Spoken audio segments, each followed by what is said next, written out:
This is tension. Tension as the part of vector psychology. So tension is a state of person and refers to a state of disequilibrium.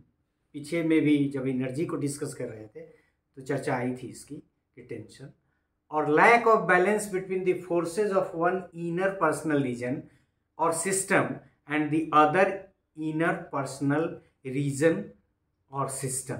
मतलब किसी व्यक्ति के different life space जिससे locomotion यहाँ से वहाँ होता है, यदि balance between the forces of one inner personal region or system and the other inner personal region is in a state of disequilibrium, then there is tension. It has two properties. मतलब tension has two properties. The first property is that tension tends to become equalized. मतलब tension की यह tendency होती है कि वह equalise होना चाहता है, मतलब रिलीज होना चाहता है.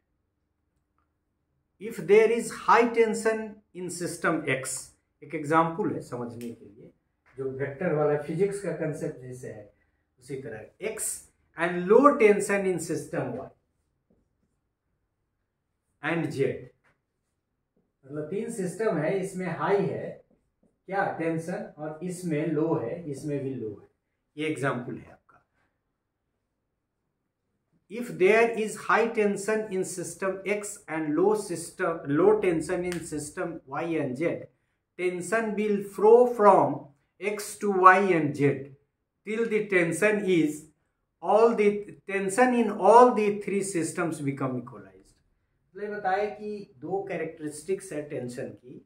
तो ये कैरेक्टरिस्टिक्स ये है कि यदि X लाइफ रीजन से में टेंशन ज़्यादा है, इसमें कम है, तो ये इसकी तरफ फ्लो करेगा X Y की तरफ भी और Z की तरफ तब तक जब तक तीनों में टेंशन समान रूप से नहीं हो जाए.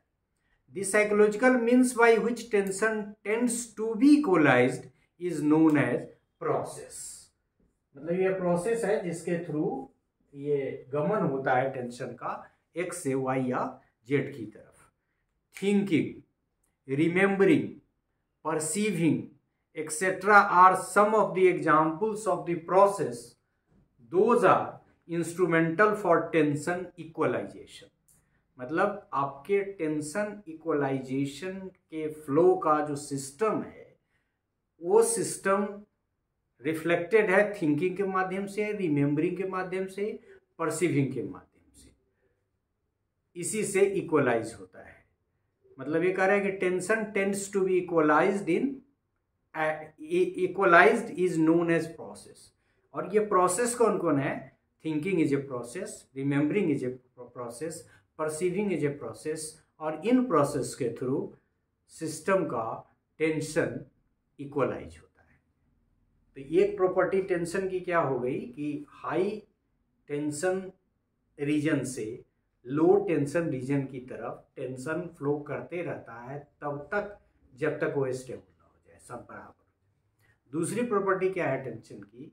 The second property of tension is that it tends to exert pressure on the boundary system in which it contained. मतलब जो बाउंड्री है उस पर टेंशन प्रेशर बनाता है. If the boundary is weak, कमजोर है और परमिएबल है, जहाँ इस तरफ से उस तरफ जा सकते हैं, tension will easily flow to other systems. मतलब यदि ये सब कंसेप्ट हम लोग जान चुके हैं परमिएबल बाउंड्री वगैरह का, वीक बाउंड्री का. तो वीक और परमिएबल यदि बाउंड्री है तो टेंशन इस लाइफ रीजन से दूसरे लाइफ रीजन में इजीली जा सकता है. ये एक प्रॉपर्टी है इसकी. और दूसरी मतलब उसी का explanation, but if the boundary is firm and impermeable the diffusion of tension will be hindered. तो दो बातें हुई कि फ्लो, जैसे पानी के बारे में कहा कि water seeks its own level, तो वैसे टेंशन दूसरी तरफ जाएगा. लेकिन इसमें एक बात है, ये है वो पानी के साथ भी है कि यदि बांध मजबूत है तो नहीं जाएगा उसको. उसी तरह से यदि परमिएबल बाउंड्री है तो इजीली टेंशन फ्लो करेगा एक रीजन से दूसरे में, अदरवाइज नहीं करेगा. तो ये इसकी दूसरी प्रॉपर्टी है. So this is all about the concept tensor.